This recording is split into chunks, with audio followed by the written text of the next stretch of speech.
Hey everyone, I'm NornQueenAlexis and welcome back to the channel. Today we are taking a look at the Extremis box set. Oh, and a paint set that came out along with it.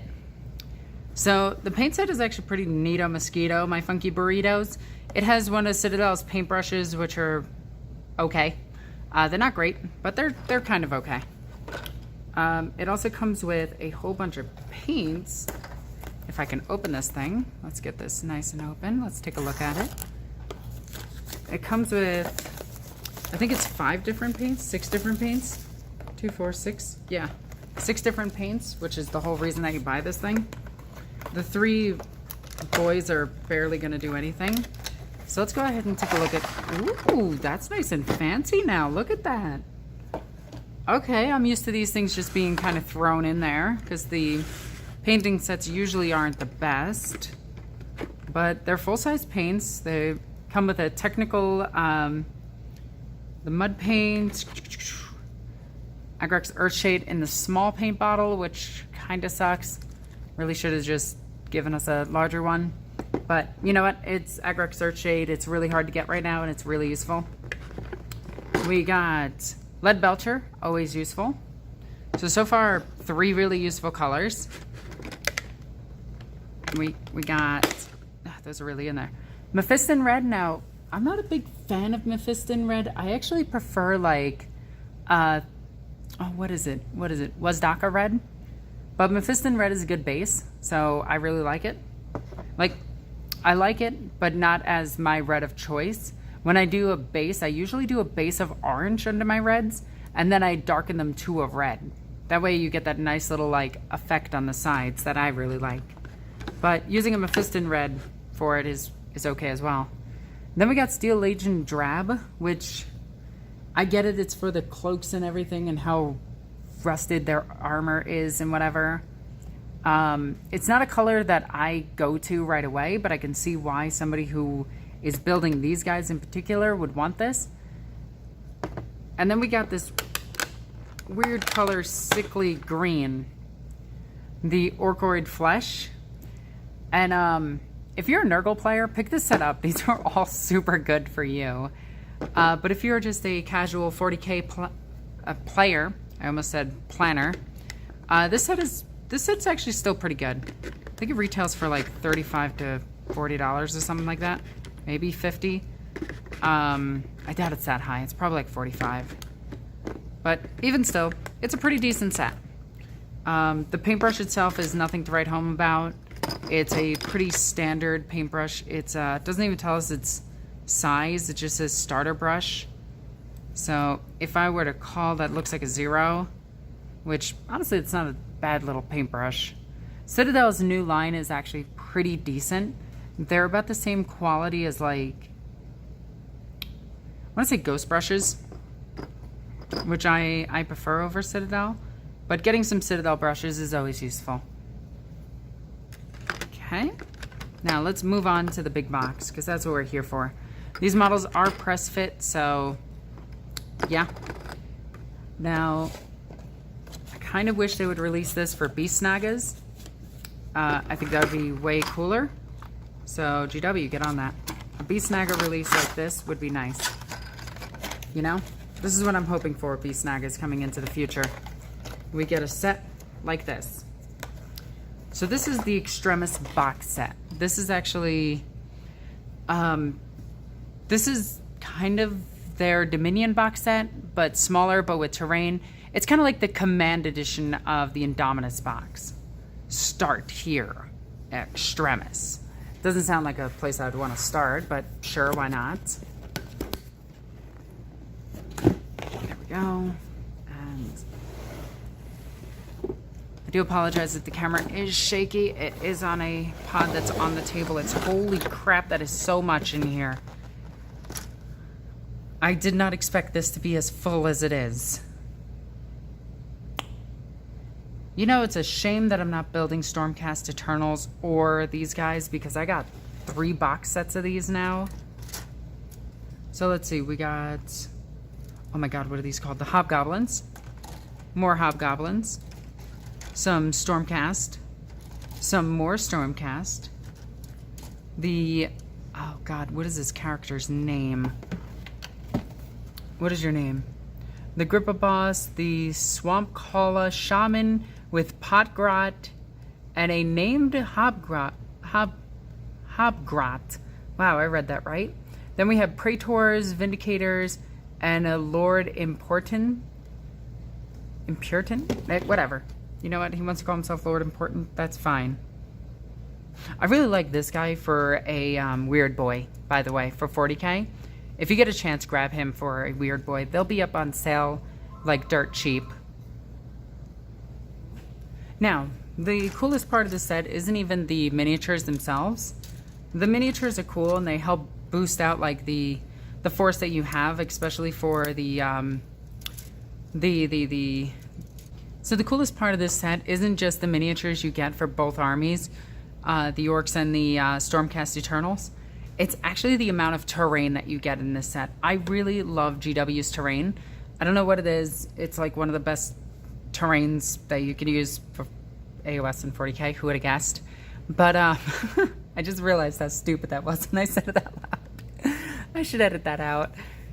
I'm not going to. But anyway, the terrain that they give you is actually extremely detailed and really, really, really cool. Like, even if you use this in 40k, you can use it as the Imperial statues and everything, which I personally really like. And they give you enough line of sight blocking terrain. Now, AOS terrain doesn't play as big a feature as it does in 40k, for instance, but it still plays a large part of the game itself. And the fact that terrain now has more and more rules in AOS means that you're going to need more of it. And the fact that you get this much in these box sets, which is one of the coolest parts of the AOS box sets, is just simply how much terrain you get. Like this, the Warcry boards, everything gives you so much terrain. I have enough terrain to fill out like 8 boards by now. And the terrain itself is extremely detailed and actually very heavy. Like this itself is pretty heavy. Like it's chunky. Okay, then we get this part, which looks to be like some kind of sorcery spell thingy. I'm gonna just say sorcery spell thingy, and that's it. But again, the amount of detail on here is fantastic, and this would even work in 40k if you want to use it for like Tzeentch, this style of terrain. The other terrain can still work because 40k is 40k and has like every type of world forever. Then we get one beaten up poster that has a couple of holes in it, so this unfortunately is useless to me.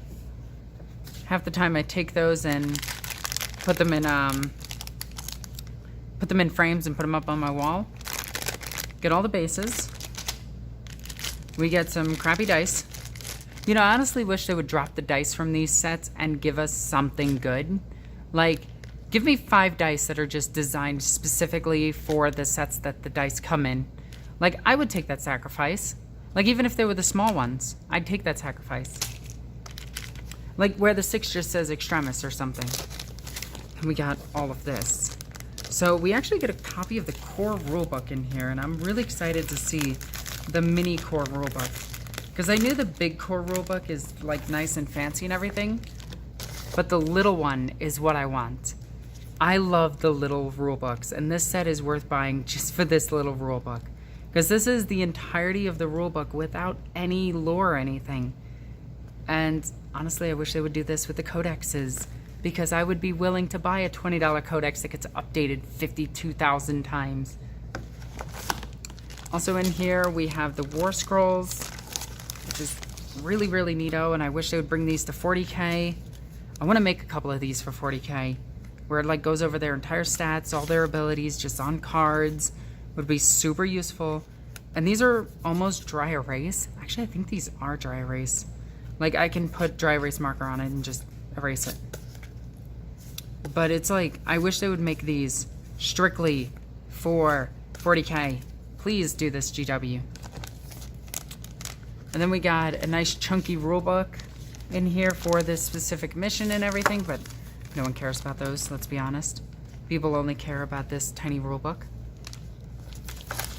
Okay, and those War Scroll cards are super useful. And then we get the board itself. And if you guys don't know, all you need to play a small point game is 2 of these boards. Let's see if we can get this thing open without damaging it. Let's see if I can get this open without damaging it. It's not GW that breaks these, it's me. I always accidentally rip these. Okay. There we go. That should get all of this off. There we go.